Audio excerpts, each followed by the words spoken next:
अरे आग लगे, ये भी कोई जिंदगी है। सुबह से चिल्लम चिल्ली पुकार सुन के मैं तो तंग आ गई हूँ। अरे वो भी क्या दिन थे जब मैं गांव में रहा करती थी।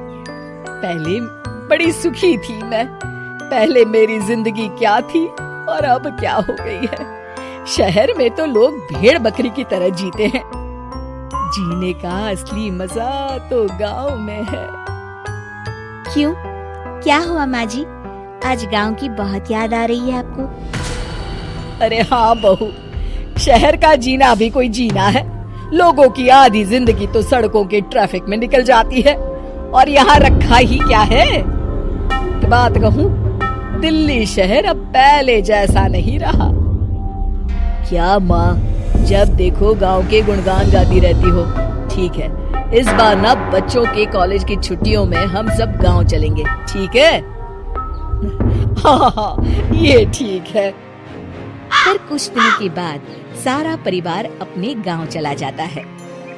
अरे वाह, कितनी ताजी और साफ हवा है, कितनी शांति है यहाँ। चल बहू, अब बढ़िया सा खाना बना दे, मजे से आंगन में बैठ के खाएंगे। सुशीला गांव का माहौल देख बड़ी खुश होती है। 2 दिन के बाद गांव की कुछ औरतें सुशीला के घर आती हैं। बड़े दिनों के बाद गांव आई है सुशीला।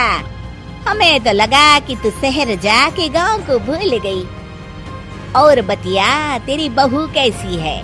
जरा मिलवा तो उससे। अरे मेरी बहू तो लाखों में एक है। बड़ी किस्मत वाली हूँ मैं जो मुझे जानकी जैसी बहू मिली है। हमेशा मेरी सेवा में लगी रहती है और आज तक कभी पलटकर जवाब नहीं दिया उसने। सुशीला की बातें सुनकर सभी औरतें हंसने लगती है।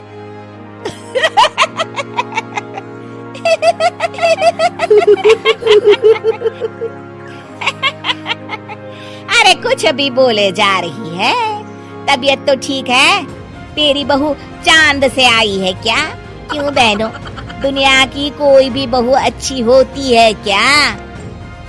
सब औरतें ममता की हाँ में हाँ मिलाती हैं। अरे मैं तो कहती हूँ दुनिया की हर बहू सास का खून चूसने वाली डायन होती है, डायन। मैं तो एक बिल में 1000 सांप के साथ रह सकती हूँ, लेकिन अपनी बहू के साथ नहीं रह सकती। हाँ, तूने सही कहा। मेरी बहू तो तेरी बहू से भी 2 कदम आगे है। सब औरतों की बातें सुनकर ममता मन ही मन बड़बड़ाती है। अरे ये गांव सुधर गया, लेकिन औरतें नहीं सुधरी। अगर थोड़ी देर और इनकी बेवकूफी भरी बातें सुनूंगी तो मैं सच में पागल हो जाऊंगी। फिर सुशीला उन औरतों को घर से दफा कर देती है और राहत की सांस लेती है। अरे बहू, जरा बाम लाके मेरे सर पर तो लगा दे। उन औरतों की फालतू बातें सुनकर मेरा सर चकरा गया है। इस गांव की औरतों का तो भगवान ही मालिक है। फिर अगले दिन सुशीला की सास उससे कहती है, अरे बहू, तू यहाँ क्या आराम फरमाने आई है? आखिर ये तेरा ससुराल है। चल चल, घर के कामों में हाथ बटा। शहर में कुछ काम धाम तो करती नहीं है। जरा अपने आप को तो देख, कितनी मोटी हो गई है। सारा दिन घर का काम करने के बाद शाम को सुशीला, हाय मेरी कमर, हाय मेरे पैरों ने तो जवाब दे दिया। आज तो मुझसे मक्खी भी न मारी जाएगी। अरे बहू, जरा आकर मेरे हाथ पैर तो दबा दे। जी माँ जी, अभी आती हूँ।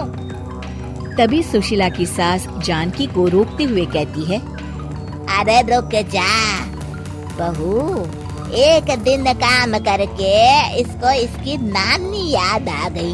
हम लोग तो रोज इतना काम करते हैं, कोई जरूरत नहीं इसके हाथ पैर दबाने की।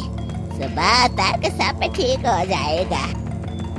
सुशीला अपनी सास की बातें सुनकर हैरान रह जाती है। इस तरह धीरे धीरे गांव आने के बाद सुशीला की परेशानी शुरू हो जाती है। फिर एक दिन अरे आज तो मैं कपिल शर्मा देखूंगी क्योंकि आज संडे है।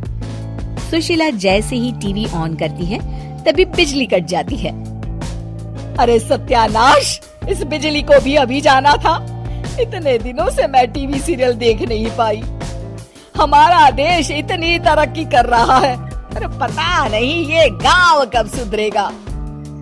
अरे अब तो 2 दिनों के लिए बिजली को भूल जा, ये तो यहाँ रोज की बात है। अब इस अंधेरे में रहने की आदत डाल ले। हाँ। हे भगवान, अब क्या होगा? ऊपर से इन मच्छरों ने जीना हराम कर रखा है। दूसरी तरफ घर के काम कर करके और बिना किसी सुविधा के सुशीला तंग आ जाती है और उसे शहरी जीवन याद आने लगता है। क्यों माँ, मजा आ रहा है ना?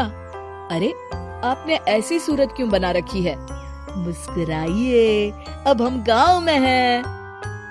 मोहन के साथ जानकी भी अपनी सास की खिंचाई करती है। हाँ हाँ माँ जी, आप ही तो यहाँ की बड़ी तारीफ कर रही थी।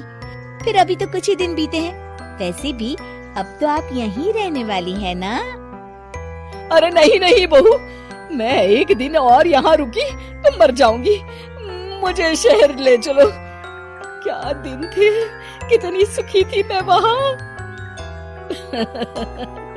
ठीक है माँ, हम कल ही वापस शहर चले जाएंगे। इस तरह सुशीला शहर आ जाती है और फिर कभी दोबारा गांव जाने की जिद नहीं करती।